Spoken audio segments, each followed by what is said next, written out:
Hi, everybody. Good evening. Welcome to Index. So, I'm Ayaka, and we're very excited to host our neighbor Superhouse for a special conversation with Glenn Adamson and Colin Knight.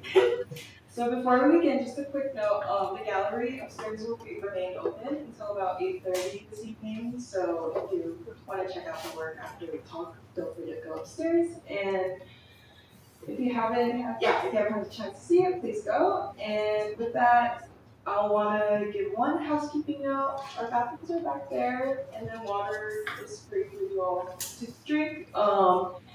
If you need to exit the stairs and the elevator over there.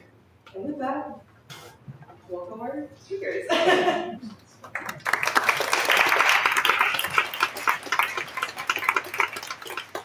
Hey everyone, great to see you. My name is Glenn Adamson. I'm a curator writer based in New York and London, and that is Colin Knight, guest of honor. So, Colin, I think you wanted to just start out by giving a couple of thanks. Obviously, we want to thank Stephen Marcos, first of all. He's not able to be here with us today. You might have noticed his conspicuous absence. He came down with the virus, so he's not able to be here, except very much in spirit, which I'm sure he is. But if you want to give any other acknowledgements. Yeah, of course. Stephen of Superhouse Gallery has just been the best person to work with and just really helped make the work look the way it is. He just has such a great eye for design and for the space. And it was just such a privilege to work with Superhouse. And then thank you to Index for hosting us tonight. It's such a lovely space. And I'm really excited to talk here. And then Glenn, of course. Thank you so much for talking about the work with me. I remember one of the first times I read your work was in college about IKEA and the Marie and just the politics of furniture, and that something really clicked with me there, and it really influenced the way I make work. So it feels really special to have this full circle moment with you tonight. Amazing. Yeah, that was an essay I wrote noticing that Enzo Mari, who was a communist, radical Italian designer, was making shelves that looked exactly like what IKEA was selling, and I thought there was something fishy about that, so I went and tried to figure it out. I'm not sure if I did, but you're good. We are going to talk about your exhibition upstairs, which is called Heroes Wreck. And I thought we might start off by just talking about that title. So obviously the title stages a kind of confrontation between two concepts, heroism and ruination. And it plunges us into the world of the Second World War, which is kind of where we're going to be conceptually and symbolically for the rest of this conversation. So can you just say first a little bit about that title, and then what we're going to do is whip through some images of the work, just in case some of you haven't had a chance to get upstairs to see it yet or want to be reminded, and then we'll broaden out the conversation from there, take 3 questions at the end, and try to do that by 8. Okay, so the title, Heroes Wreck, where did that come from? Yeah, so basically, Heroes Wreck refers to the two characters of the show. One, Joseph Boyce, a real-life character kind of around his mythical plane crash that he kind of made work about and developed his artist identity from. And then the other character is this kind of fictional British pilot that I'm basing off of my family history. And so the heroes are those two characters, and then the wreck is kind of focusing on the plane crash of those characters. And so with Hero, I'm thinking a lot about the romantics of kind of hero identity through the viewpoint of war. And then the wreck, thinking about these kind of plane crashes as this moment of rebirth, as a tomb and womb, and thinking about planes in general. For me, they're kind of this Icarus story, this human design to do something great, to fly, but then kind of ultimately be used in these wartime settings, and its use now still feels, or planes now in contemporary sense kind of still feel like that, good and evil. Yeah, I think that image of Icarus is an interesting. Of course, he's the ancient Greek figure who has the wax wings, flies too close to the sun, so he's a kind of representation of hubris and flying too high and thereby falling to his death. It might be worth saying a little bit about Joseph Beuys for those who are uninitiated. So Beuys, of course, you will know as a major conceptual artist from Germany. Really defined his work in the 1960s. I would think it was the Dark Warhol. So he comes along right at that same time, and he seems to be very engaged with the question of commodity, which Warhol's involved in, but he represents it in a kind of symbolic, deep, somehow satanic way to me almost. He has this personal story, which is probably mostly true, but definitely a lot of myth-making, that he crashes, he's a Luftwaffe, the German Air Force, he crashes and is saved by peasants who wrap him in felt and fat. And so he makes this work that is drawing from that iconography.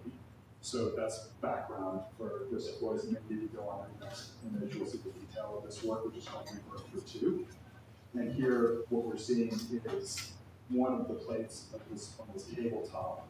And this is you as the pilot. Yeah, so these plates are kind of self-portraits of myself as these two characters, and so I'm kind of inserting myself into the story as this kind of, I think, in one way it works as like this escapism for me to kind of live this heroic journey myself, but then also as a way to kind of get closer to the characters and be able to critique them in a way. And the straps are very interesting because, the other plate diametrically across on the tabletop is Colin as Joseph Beuys in the famous hat and vest that Beuys always wore and became kind of his visual brand.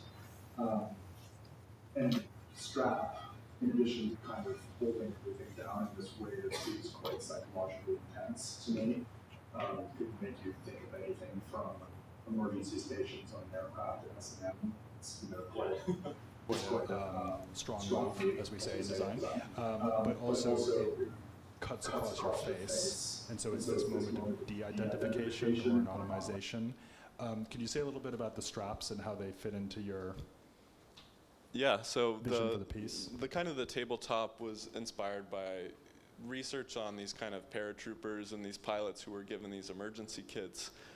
in the planes during the war, and especially the faces on the plates. Some pilots had these kind of fake identification photos of themselves dressed as kind of middle-class Europeans, so that way if they landed in enemy territory, they could then craft these kind of fake visas and passports to escape. And so I wanted to kind of recreate that myself in a reverse by, now I'm playing as these characters. And, the straps then kind of reverse it back and make me anonymous. Yeah, the title of the work is Rebirth for Two, and it also makes me think about religion and specifically the sacrifice of Christ.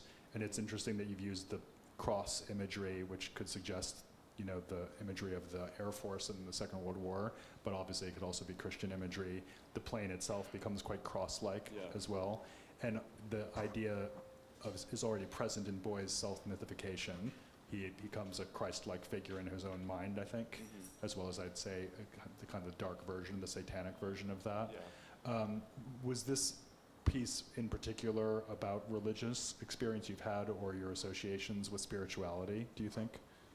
I think it was more so about inserting myself into the story through these two characters, but then also it's kind of a wrap up of the show. So each piece of furniture in the show represents a different point in the character's kind of heroic journey. So we've got the call to adventure, the climax of rebirth, and then this is kind of the return to the mortal world where their kind of paths have crossed and they're dining at this table. And while the stories are mirrored of each other, this is the final point where they intersect.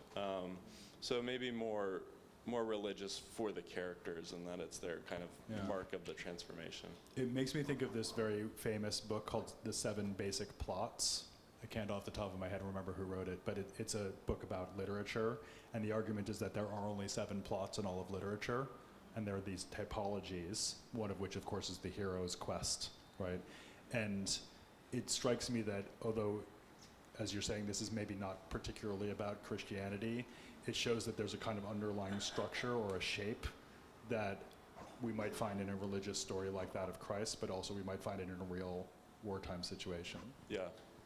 And then just to kind of briefly go over some of the objects in the tablescape, each one kind of connects to the character down to the utensils. So the British pilot, like his kind of butter knife is based off this rescue knife that would come in the inflatable rafts that would come in their survival kits in the planes. And then going back, you kind of see this beeswax handheld torch, and that's actually a candle, and that's kind of referring to some of Boy's works, those survival sleds that maybe you've seen coming out of the Volkswagen bus.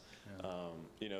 The light to him was this kind of search for truth and the future, and so I thought that was a really important object, both in a usable way on the table, but then to represent, his, coming from his path and looking for the next steps. And then, it being beeswax, which is kind of one of the oldest, craft materials to humankind, used to fill rotten teeth, in medieval times. It's kind of this healing property. So each object, I think, really has a lot of, both design intention and then material history to it. Yeah, so as you can see, there's a lot compressed in each of these works, and we are sort of starting here at the end of the story. Yeah. And in a way, there's also a non-sequential quality to the exhibition. And it's almost like a story that's been broken down into fragments and can't quite get together. At least that's how it reads to me. But maybe we could go on to the next work, just in the interest of time, and go to a different point in the story. So this is called Show Your Wound. And this is a really significant work in the exhibition, which follows on from another that I really associate with your work, Self-Portrait as a Spitfire, which we'll get to in a second. But let's start with this. So this is Show Your Wound. Can you give us a sense of what the narrative import of this piece is? Yeah, sure. So this piece represents Boy's survival of the plane crash, kind of that climactic moment, thinking about his unconscious body being rescued by these nomadic people in the Crimean forest where he crashed. So the kind of the large mound of this chaise sled is a casting of my body that then I've draped with leather. So here I'm kind of playing him in order to kind of get closer to the moment. But then, when the user kind of sits where the sheepskin is, you're kind of forced to confront his body and his kind of survival scenario. So again, this idea of disidentification, so it's like Colin's hiding in here, and he actually could be inside this work. It also refers, I assume, to this very famous piece that, performance piece that Boyce did when he was invited to show in New York City. And he, you're nodding, yeah. And so he wrapped himself in a blanket and had himself brought to the gallery, put in a cage with a coyote, which to him represented America, and never unwrapped the blanket, and then got put back on the plane and left without actually having seen America, but just having been in the same, in the presence with this creature, and thereby, in some sense, devolving into a creature in his own right, sort of finding his animal self. That would be one interpretation of it. And here, similarly, we have this idea that you're hiding in a hide, and you've become this kind of cocooned beast, right? I'd love to hear you talk a little bit about skin and the use of leather, which, as you'll see, is a very important leitmotif in the exhibition. What attracted you to that material, and sort of how do you feel about it, using it as much as you do? Yeah, so it started off, I had this friend who was a cowboy boot maker and just gave me so much leather scrap, and I was trying to find out a way to use it, and I ended up kind of quilting it together on these leather panels, which there'll be some upstairs. If you haven't seen them, they're kind of these. Let's actually go to the next image too. Sure. That's where Yep, so, and this is another piece where I was trying to find a way to use these fragments of leather and kind of scrap them together. So here I've made an entire wing from a British Spitfire plane, which is a World War II fighter for England. And, this is using over, I think, like 6 cowhides that were kind of given to me, and, trying to find a way to use them, and, kind of piecing them together in a way that felt like, making a wing in real life using, sheets of aluminum. But I think leather itself has just a really, a large intensity to it as a material. It's kind of traumatic, it's the skin of an animal, and I think it's important for me to use such an intense material to talk about these works. Yeah, when you're confronted with this work, it might make you realize what you have on your feet. It's a very deathly, and as you say, extremely intense object. And also, again, because it has a cast of your body, it has the specific idea of, as you said, a tomb or a womb, so an image of birth or death. And it's almost like you've smuggled yourself into your own work, for me, and you're in this kind of carrying capacity in relationship to yourself. I think it's also amazing here the way that you've used scale and fragmentation to give us a sense of the power and scale and size of this aircraft, and sort of welding yourself to it. So there's also something here maybe about the potency of military hardware, and by extension, and this may be a little bit more provocative, that this is an image of masculinity. Yeah. So here you are, like, white male dude making art, right? And this work refers back very explicitly to this moment of white male heroism, which I have to say, living in England, is still absolutely central to the British self-imagination, and they never stop talking about it, really. And yet, we also have to understand the Blitz and the Battle of Britain as this kind of horrific tragedy of loss and bloodshed and terror, right? Which is very similar, of course, to what's going on in Gaza or Ukraine, which we'll get to later on, I promise. But can I just ask you first, this work, self-portrait as a Spitfire, it's important that it's a self-portrait. Yeah. How did you understand masculinity, if at all, as part of the formula of this work? Yeah, so I was making this during COVID and doing a lot of research into the Blitz in England, and kind of my grandmother's life, kind of living as an artist through the Blitz, and kind of recounting her survival stories, and at the same time trying to figure out mine, and it was hard to not feel like a hero when hearing all these kind of really amazing survival stories. And so I wanted to insert myself into, I think, her own myth, and maybe not so much dealing with masculinity, but my own identity. Are you saying that when you were a kid, you were hearing these stories and they became a kind of projection screen for you, so you were having that fantasy of heroism that you might have watching a movie or Yeah. I think like making this for me is a really big piece of escapism to try and relive a greater life and escape the ordinary. You know. Although to me it also reads as a confrontation with that boyhood fantasy, because of course the fantasy image of the World War II pilot, for starters, they survive. The hero of the narrative would survive, right? That's part of the basic plot. And also there's not really a confrontation with the deathly in the way that you're providing it here. So it also seems to me in some ways that it's an indictment of the kind of self-congratulatory masculinity that we see so much of in our mass media and everywhere else. And again, this is maybe a bit of a provocative association, but it makes me think about the concept of an incel, like, you know, these celibate, isolated males that often are associated with mass violence, like school shootings, that kind of thing. And even if not that, they're involved with a lot of right-wing paranoia and conspiracy theory mongering, that kind of thing. And this idea of casting yourself literally in the role of this isolated, blinded, you know, burrowed figure seems very poignant, but also quite pointed in relation to contemporary masculinity. Would you agree with that? Reading? Yeah, absolutely. And I think making this, I was allowing myself to go further into that kind of hyper masculine obsession to get to a point where I then could step back and kind of critique it. And I think the work upstairs and in the show is more of a confrontation of, you know, what are these overly romanticized views of war and heroes do. It even makes me think about the idea of the canon, you know, like things you're made to read in school. Who are you made to read? Dead white males. And here you are as one of these. So it's like you're, again, joining that community of the dead, the heroized dead, but you're also very much casting doubt on that tradition and your part in it. So it's quite complicated and ambiguous to me. Yeah, but, you know, while being a hyper-masculine piece, you know, making it for me was also really vulnerable, you know, casting your body to where it's, you know, this curvy mass kind of laying on. You're like an odalisque. Yeah, exactly. Yeah, exactly. So a kind of sensual, maybe even sexualized image as well, perhaps. Yeah. Okay, let's go on to the next image. So here, on this theme of fragmentation, so we've seen the part of the plane at the wing. Here we're now kind of entering the chamber or the viewpoint of the pilot. So this is called pilot seat. And it's this sort of core sample of the plane in which your imaginary flyer, I suppose, is sitting.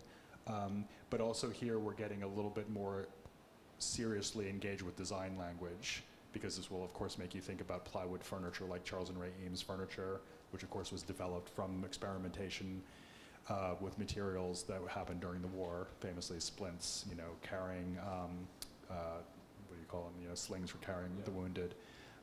And so this seems like a commentary on design as well as being a chair design, and then also this, you know, drilled core of the plane. But the thing I'd love to hear you talk about is the idea of point of view, because the way that you've placed the seat in relation to this window frame, which, you know, is almost like a picture frame, so a framing of vision itself, and then this kind of tubular attachment, really to me suggests something about like a viewfinder or a telescope, and you imagine yourself in the position of the pilot flying over the city to bomb, so the relationship between vision and violence perhaps is at stake. Yeah, exactly. So I think this piece represents kind of the call to adventure for the characters, you know, basically the propaganda poster that brings them into the war.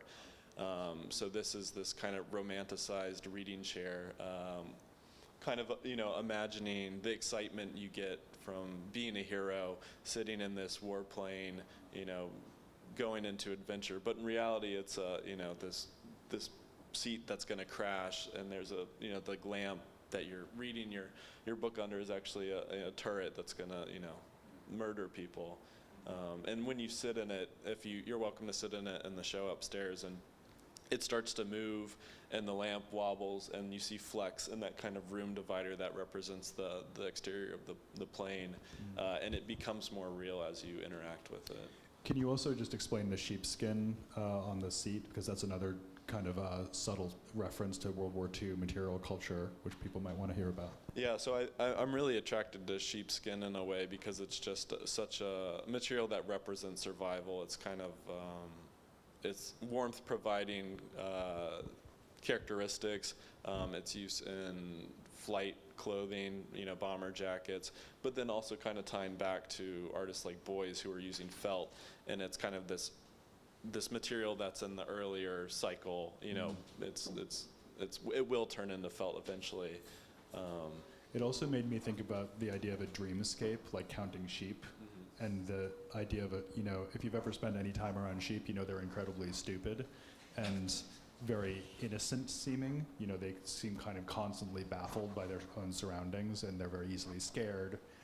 They're obviously famously a herd animal. So the presence of the sheep in the exhibition also makes me think about a kind of commentary of the community as possibly endangered and following itself for better or worse. So there's, again, a very deep sense of registration for me in that material. Yeah. And then, so the chair, the bucket seat, is based off a real Eames prototype. They made a couple plywood glider seats for these wooden gliders that were basically disposable one-use objects during the invasions of Eastern Europe. And the cushion is basically where the parachutes would go. So the pilots would sit on their own parachutes. So this kind of cushion and sheepskin represent this life-saving object that's built into the design. And the sheepskin throw is kind of ironic too, as this final designer's touch. Yeah, and it refers to the kind of domesticity of as you said, the person who's having the call to adventure is reading the magazine, or the recruitment poster has been glimpsed in the tube station and is sort of imagining the world that they might enter. So it's this very kind of doubled image again, which is something you seem to specialize in. I think also the idea of sitting on your own parachute, I didn't realize that's what was going on there, but that again is very metaphorically powerful, right? Because it's like it's almost like sitting on a bomb in reverse, right? You're sitting on the thing that might save you in case of disaster, but also by that same token being constantly propped up by the prospect of disaster. Yeah. Should we go to the next image? Yeah, sounds good.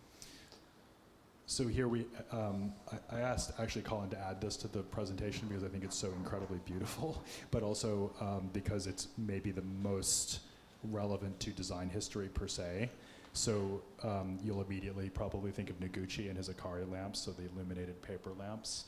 And again, it's a section of a wing, so that's where the shape comes from. But here we have you, I would say, almost as a product designer, almost as a lighting designer.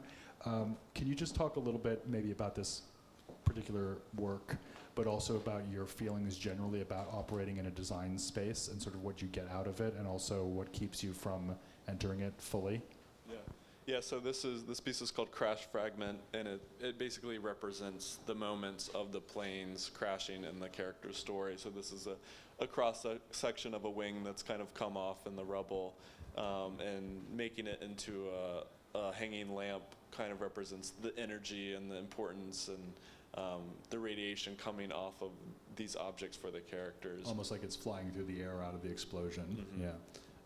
And then also materially, it's important. It's the end caps are aluminum, a product or a material really used in World War II for the aviation components, and then the plywood ribs and the shellac both reference kind of aviation construction. But then it as a design object, I think I made it to add height to the show. Honestly, to kind of bring the work up and kind of create a whole room instead of just a floor of objects. I don't think I was thinking about it as a design object, but just more as another piece to kind of help build that world for the other objects. Yeah, as I commented to you earlier, Colin, I'm really not a big fan of getting involved in classification struggles, like what is it, design or art? I mean, who cares? But it does seem to me like there's an important dynamic in the work that has to do with you looking carefully at design, how it's made, the structures, the particular storylines that are associated with design. The Ameses are a great example of that. Also the way the design shows up in fine art, like the sled in Boys or the flashlight in Boys. So could I hazard the hypothesis that you're getting a lot out of the formal rigor that we might associate with design and sort of extracting that form of intelligence and putting it into the work? Does that ring true for you? Yeah, absolutely. I think I really enjoy the references, and I think of my work as historical historical fiction, and then tying in these stories of real history and real design history and designers and artists kind of help make that world real for me. And if I had one goal as an artist, it would be to convince myself of my own work. And so when these stories and these worlds start to feel real, I've done my job. That's such a great line.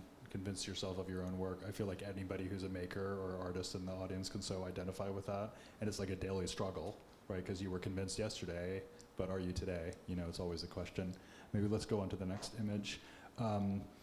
So here, this is another sort of shout out to a particular design classic, though the more recent. So this is a reference to the Campana brothers, the great Brazilian designers, and their chairs made of stuffed animals. You might have also seen the collaboration they did with Cause, Brian Donnelly, Cause. That might have run across your radar. Kim Kardashian bought one. This is part of their sort of found object interest, the Campana brothers sort of bringing together the detritus of what surrounds them in Brazil. But you've paired that soft toy language with the idea of a flotation raft. Yeah. So maybe talk a little about the symbolism of the work first. Yeah, sure. So this was the hardest piece to pitch to Stephen in Superhouse. So the inspiration comes from these dolls called Rupert dolls, and basically these were fake paratrooper dummies that the Allies dropped over Normandy during D-Day to kind of confuse the Germans on which beach they would be invading, and they were these kind of 1/3 scale sized canvas and straw dummies made as little soldiers and paratroopers, and I was really attached to them as an object, and I wanted to save them, and I felt this kind of paternal duty to put them in this raft and kind of save their lives and give them life jackets. And so there's 9 dummies, and when you sit in it, you become the 10th. So that's kind of representative of the amount of air crew and the B-17 bombers, which were the most popular plane around then. And then, I also really love the Campana brothers and Brazilian design, and so you get these leather straps and this kind of leather canopy that the dolls sit on. Also makes me think of the term decimation, which literally means killing every 10th. It's a horrific ancient practice where they would line up the enemy and they just kill every 10th person. I don't know if you were thinking about that, but that's where the word comes from. But like decimal, same root. But I think the particular emotional tone of this work is maybe worth dwelling on for a second, because the idea of the Rupert, even the name Rupert, come on, it's this kind of super dopey and kind of slapstick idea that the military came up with. It's like something out of Catch-22. Yeah, I think it was actually a British slang, and it came from a cartoon bear that British soldiers really liked. Kind of like teddy bear. Yeah. But then the way that you've worked with it, you've taken this quite comic and in a way quite childlike image and made it very poignant. Again, this idea of rescue, which seems to be a consistent theme in the show. Yeah, and I think too, when you sit in it, you feel this kind of camaraderie, and you feel this, heroism of surviving this tragic event with other, airmen. Yeah. Do you think that your relationship to these past figures, notably the fictional pilot that you made up, do you think of yourself as rescuing them from posterity or trying to recover them for some form of truth that otherwise would have been denied them? Soldiers, characters in novels, films, plays that might have been misportrayed. Do you feel like you're trying to reclaim them for a more aware or sensitive reading of history? I think, it's more so about putting myself into their story than pulling them out of theirs. I've got very few stories of my grandparents' survival of the Blitz, and so I'm kind of building around those few memories I have into this kind of fictional scenes where, you know, the story of a great uncle who was an actual Spitfire pilot, you know, then blossoms into this kind of fantastical, you know, rescue myth. So, as you said, that call to adventure, which becomes horror, there's also maybe something there about being aware of your own safety. I mean, you kind of grew up, you know, unthreatened. Yeah, absolutely.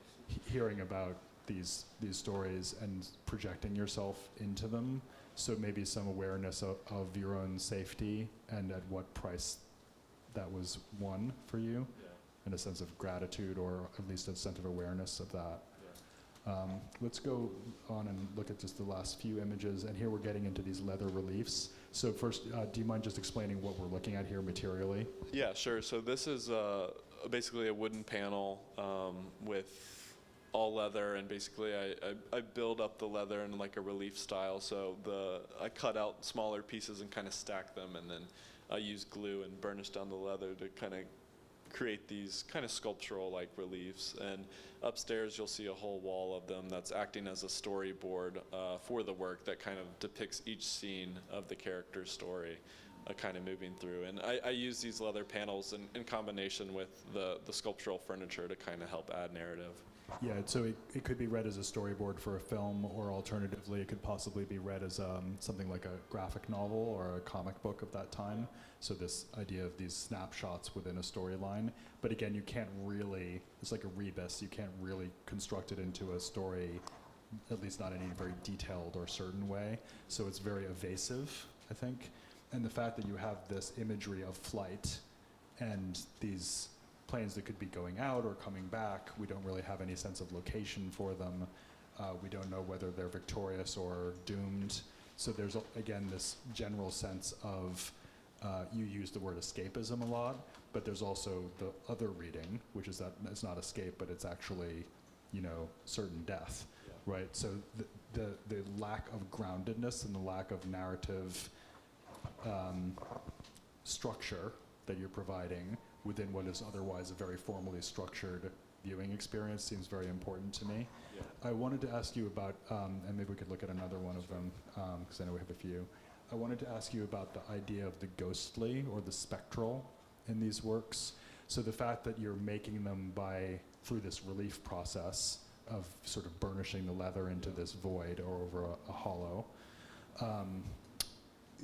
makes me think about your relationship to this past moment, which after all is now further back than most people who are living, which has only recently been the case, in fact. It makes me think about the idea of hauntology, which is a kind of modish contemporary theory term, but just in general the idea that we're haunted by past moments and unable to escape them, and continually craft narratives around ourselves, or narratives of ourselves around these traumatic events that we haven't been able to fully process. And obviously World War II would only be one of these.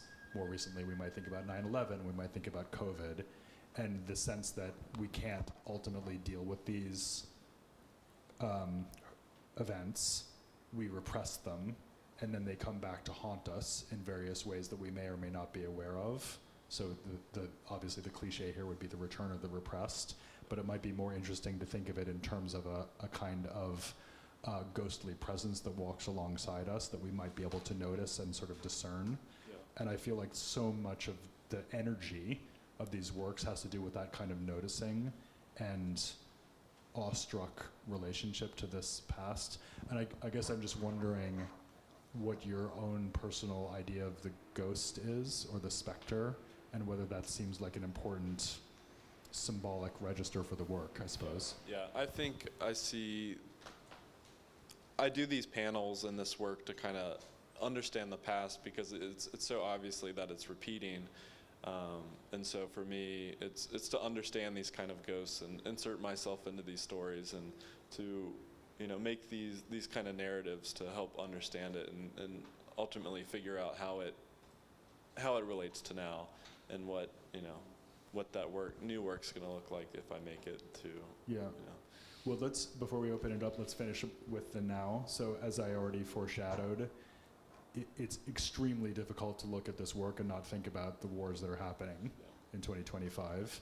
Most obviously Gaza and Ukraine, although there are others, we shouldn't forget. And the safety that you felt as a child and that you're excavating and the self-interrogation seems to me so clearly a metaphor and an imaginative pathway into the condition that we're all in. And, you know, it is literally true that as we're sitting right here, right now, listening to this rather elevated conversation about an unnecessary but captivating practice, there might be people being blown apart or starving to death in these places, and it's happening right now, and we can't not be aware of it because of the pervasiveness of media representation. And although we might put it to the side of our awareness, we can't fully forget it, and we might have it inside us. That's what I was just sort of saying about trauma being processed in the body.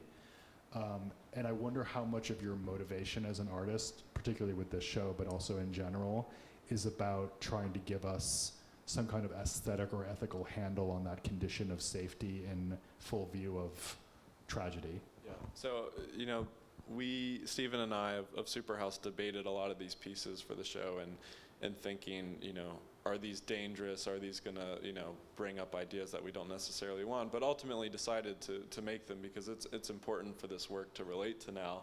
You know, the survival raft with all the dummies, it looks like a boat full of, you know, Refugees. Yeah, refugees who, you know, are making a terrible, terrible journey. Including to Britain, of course. Yeah.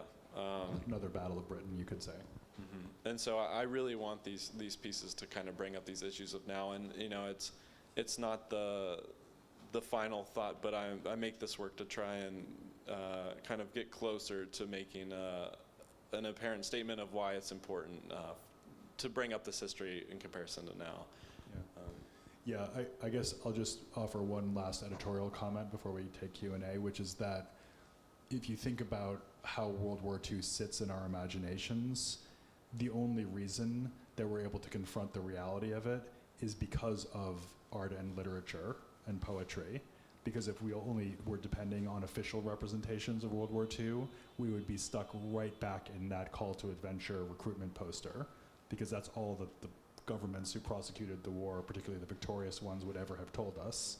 So it's only because of writers, artists, filmmakers, it's only because of Primo Levi, it's only because of Apocalypse Now, it's only because of Natalia Ginsburg, that we have an imaginative access to these events, to warfare. And although you might think of art and literature and film as a luxury and sort of, in some ways, as I said, a non-necessity, consider what our understanding of war would be without those disciplines and the corrective force that they've applied to official propaganda, because that is the other option. You either have art or you have propaganda, and you obviously are on the side of art. Yeah. So let's take some questions. Yeah, sounds great. Okay, questions. And I think if you're loud enough, we can just hear you probably. There's not so many of us. Yeah. Question. I love how you mentioned, like, when you sit on the chair and that the objects are meant to be used. And the first piece with the table and the place settings, I know I myself, like, I instantly want to unwrap it and, like, eat off the plate. Do you see that as a useful object as well, or how does that fit into the functionalism of some of the other works? Yeah, great question. Yeah, I hope they're used, you know, fully. I want people to dine off those plates, and I think a successful piece for me is if it goes out and continues to build myth through the new owner or user's, you know, actions. I love the idea of owning the work as an opportunity to self-mythify, which is like, it's almost like you're inviting people to play at being Joseph Beuys, and yet, I suppose in a much more self-aware 21st century way, you know, 50 years after Beuys, you know, at least. Other questions? Yeah. That's great. It's interesting listening. There's so much imagination and research and like the intricate materializing of ideas, it feels like. And I'm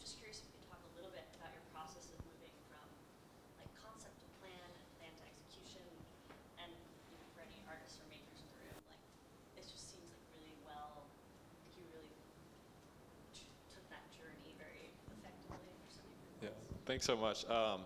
I'm not a master woodworker or metalsmith by any means. You know, I use a lot of Gorilla Glue and contact cement, and I found kind of methods that allow mistakes to kind of influence the design. You know, it's hard to see these final forms with so many details right off the bat from a drawing. So I usually kind of a quick napkin drawing and then just start putting things together. And I use a lot of aluminum. It's a really great material because it just it cleans up really easy. You can weld onto it super easily. All the pieces have a lot of shellac on them, which is a great wood finish because it kind of melts into itself every time you recoat it.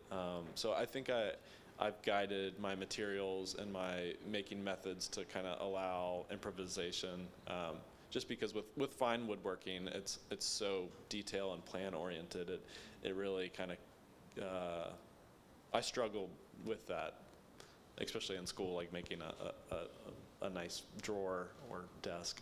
And Colin, are you also making preparatory drawings and writing about the work as you're conceiving it? Yeah, so when Stephen contacted me about the show about a year ago, and I would say the first 6 months were just reading and researching and drawing, and then even then the ideas kind of evolved, and then all the work was probably made within 4 months ago.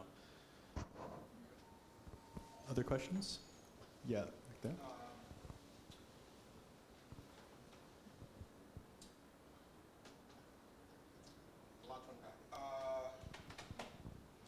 I'm new to your world. I appreciate what you've done, and I'm curious as to if you mentioned the fact that your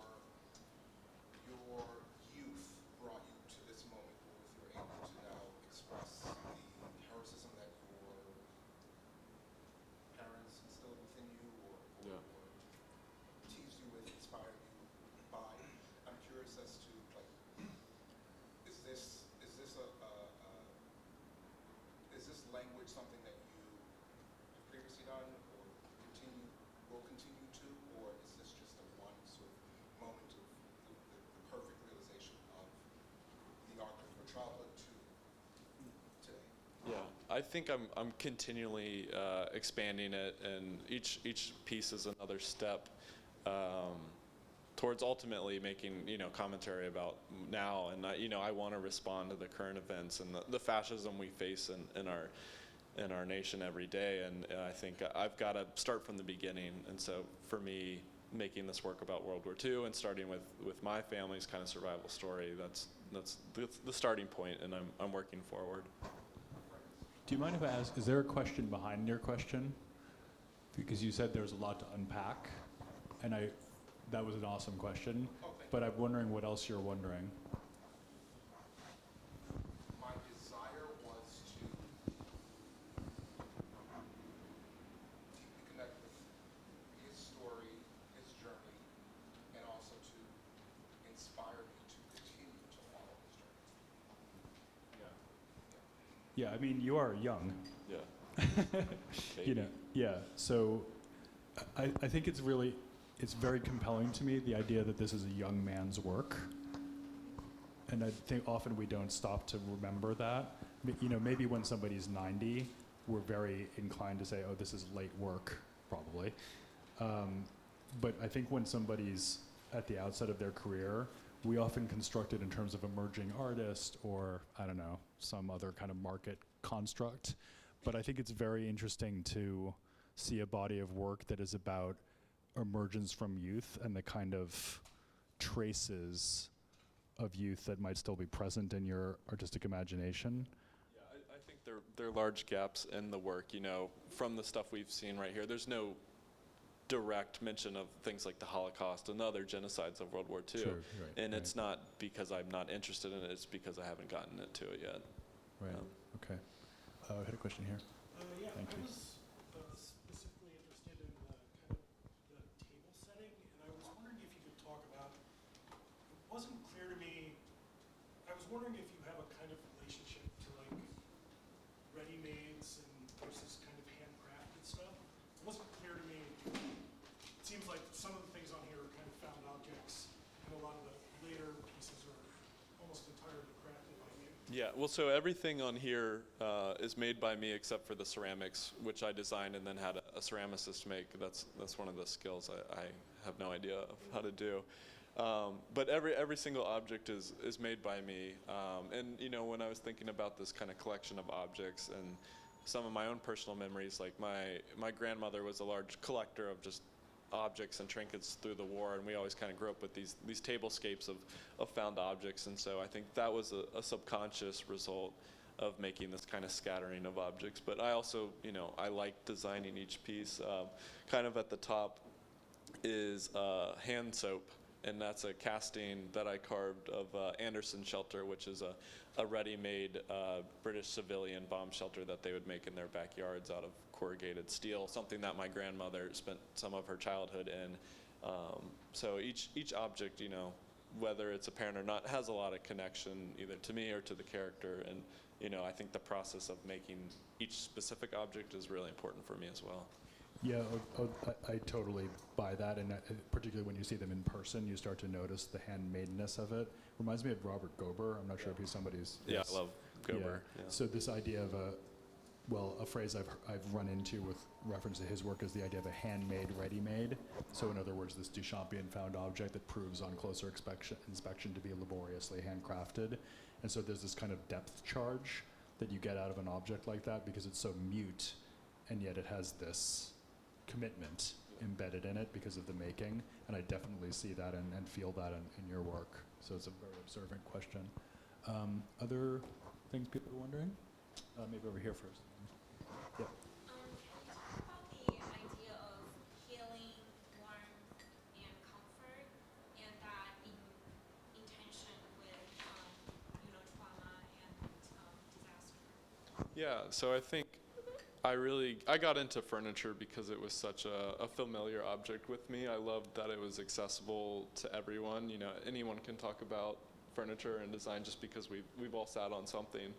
You know, my first memories of sitting on something are on a riding lawnmower at Home Depot, and I just that furniture is just such a warmth to me, and so. It really makes sense for me to just use furniture as these kind of healing objects, whether it's for me, the user, or the characters. Well, there's also a material polarity. Yeah. I suppose we talked about it when we were looking at Pilot Seat, but there are materials and forms in the work that suggest comfort, and then there are like the sheepskin and the wrapping of the leather, and then there are materials and forms that suggest violence or hardness. So it's also telegraphed in that way. Yeah. Question, yeah. I guess this is more for you, but I guess I've heard a lot of like historical ties in your work of like artists from the past that you're looking at and designers. Yeah.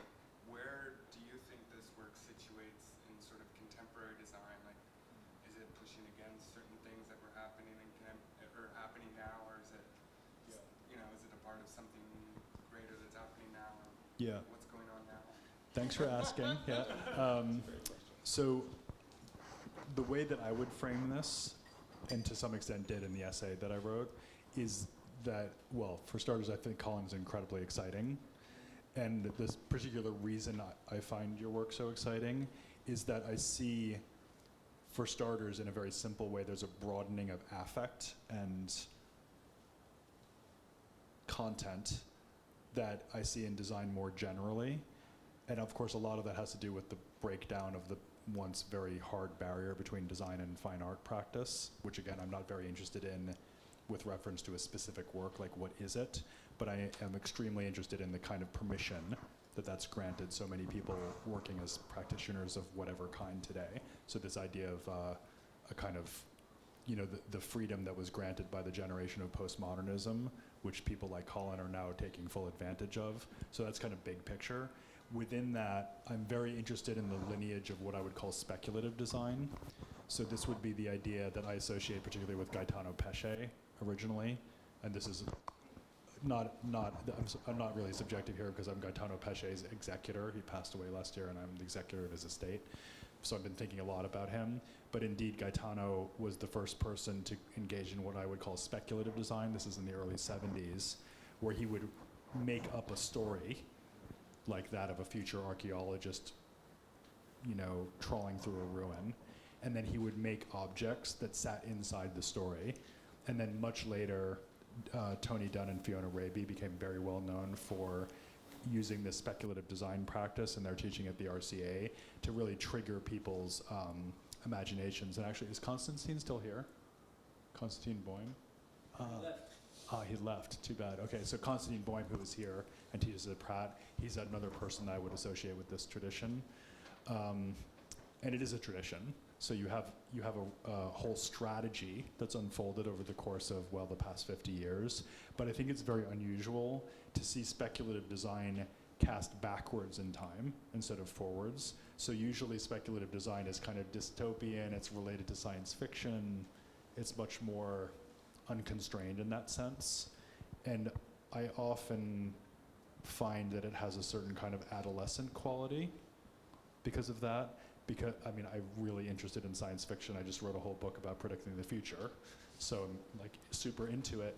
But I think the downside of science fiction is that whatever future scenario the writer or artist or filmmaker creates, it's always going to be an extremely thin and attenuated narrative structure and compared to reality, obviously. It's only a book or a film, right? As opposed to everything that we all experience and can never possibly account for. And what's fascinating to me about what you've done, I realize this is a long answer.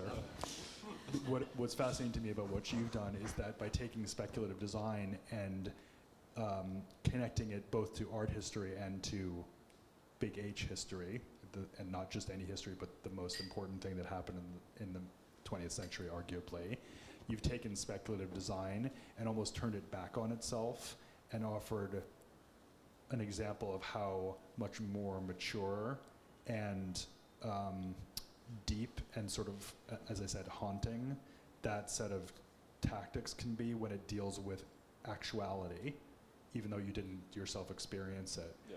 And of course, as a historian, I'm very interested in that move. So there's more I could say, but that's sort of broadly how I would position it. And I haven't seen anyone, maybe I just don't know, but I haven't actually seen anyone else do that. And it just opens up such a gigantic universe of possibility, both for you individually and also just methodologically, that I can imagine a lot of other artists and designers looking at this and thinking, oh, I see that shape, and I could transplant that into my concerns, which of course is another thing you're always looking for, not just work that's good on its own terms, but work that has implications for other potential practices.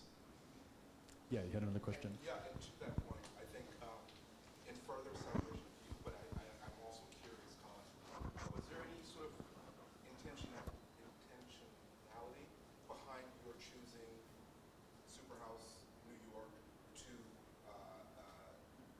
highlight, showcase, and speak to the historical elements and properties and lineage and history of your family and all the things? Because I myself, I'm fortunate enough to have traveled 35 plus countries, and I find that the American sort of mindset is that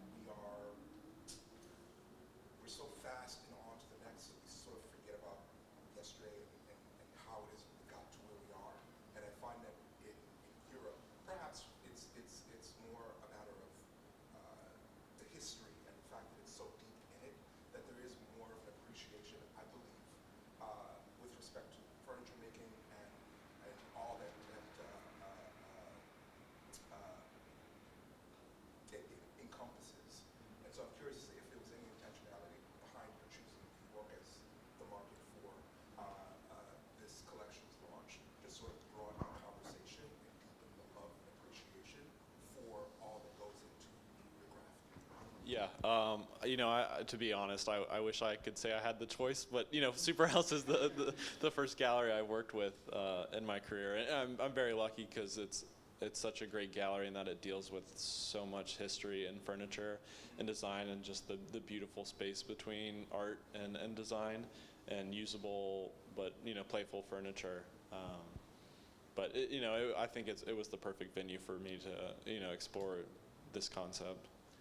I wish Stephen were here, but to say a little bit about why he thought Colin fit the program, because it wasn't an obvious choice, I have to say. You know, I associate Stephen for his unbelievably awesome, gutsy reclamation work of what happened in the 1980s, give or take. So very interested in that generation that was defined by Art and Industry Gallery, if people know that, Rick Kaufman, who just died in the last year. So basically the first radical design that happened in the United States, headquartered in this other gallery called Art and Industry in the late 70s and into the 80s. So this is kind of America reacting to Memphis and Studio Alchemia, other Italian radical design. And then he's also been very involved with studio furniture and studio craft, and reclaiming these people like Wendy Maruyama and Tom Lozer, who are still around but again are very associated with that time, and constructing a narrative where these things can be seen clearly in retrospect and in relation to one another. And obviously none of that is you, but it's very interesting to me, and this is a variant answer to your question, to think about the possibility that those radical strategies of the 80s, if you spooled them forward, you would end up with someone like Colin, and that therefore becomes quite a New York story, even though it's Virginia artist imaginatively projecting into Britain in the 1940s by way of a German conceptual artist. It turns out to be totally relevant to Manhattan in 2025, which is pretty amazing, right? Yeah, so there's a lot there. Maybe we'll take one last question. Yeah. The thought occurred to me, and this really could go to either of you, but the theme that I keep coming away from is the tooling and objects of use and tools. And I'm not sure if again there's as you had mentioned a kind of double play where it's a handmade, so whether or not it's obviously you could eat off the plate. Some of these legitimately you could use the airplane wing. I don't know, but there is kind of this interesting. I just occurred to me and wanted to throw out. I don't know if that takes the conversation anywhere. I don't know. Maybe can you say something and I'll think about my answer? Yeah. So I guess that's why I'm here. So I think the idea of an artwork as an implement is an inherently exciting one, and one that Boyce himself was quite involved with. Of course, then the question would be, a tool for what? And it makes you think about what a tool is in the first place. And this is compounded by the fact that artworks are almost defined by their uselessness. Like, how do you know something's an artwork? Well, you can't use it for anything else. It's an end in itself. That's a concept that we often talk about in terms of artistic autonomy or self-standingness. So the idea here would be the artwork, to some extent, stands apart from the rest of reality, like a figure stands against a ground.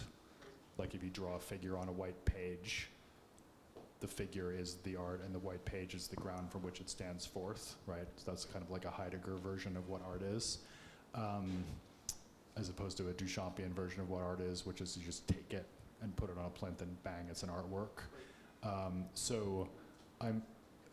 This could turn into a seminar, I realize quite swiftly, but the point I'm making is that there's a particular idea of art that is defined by its uselessness, but that then flips around to be a higher form of functionality, because the artwork encourages us to dream, imagine, critique, provoke, pick your verb of choice, in ways that nothing else can, because nothing else is freed from the ground in the same way. So that idea of artistic autonomy guarantees the artwork's ability to do something disruptive, or do something generative, or do something life-affirming in a way that any other commodity can't, even though an artwork is still a commodity.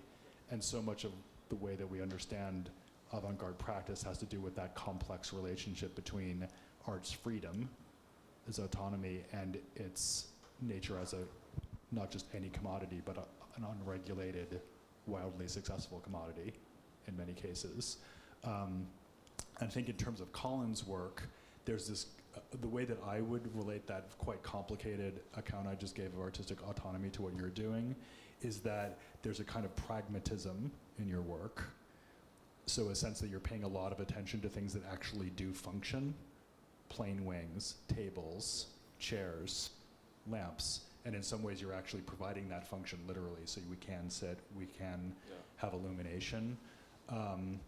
And so there's a kind of reality check that's being applied almost like a kind of friction to that dream of artistic autonomy, and I'm really into that.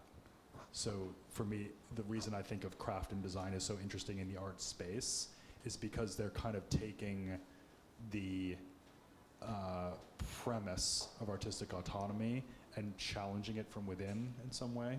And to really like get to the bottom of that, we'd need a book or like a whole, semester. But that's I would see you as part of that broader set of possibilities about design's performance in an art context. But I think you're doing it in a particularly interesting way, partly because of the restraint and seriousness and material intensity of the ways that you're using that kind of tooling. It's a great way of into the work for me. Yeah, I think that was a great answer, and mine's more surface level. I think ultimately I make this work because I want to use it and kind of live in these worlds and be able to walk into my own museum and try on and wear and sit in the things that I'm interested in. Okay, so everyone, thank you so much for coming. Thanks for listening so patiently, and thank you, Colin. Thank you so much. The exhibition is open till 8:30, and it's up on the 6th floor. So I think it's 6R, Yep, right? 6R. So go on up that way, and thanks for coming. Thank you, everyone.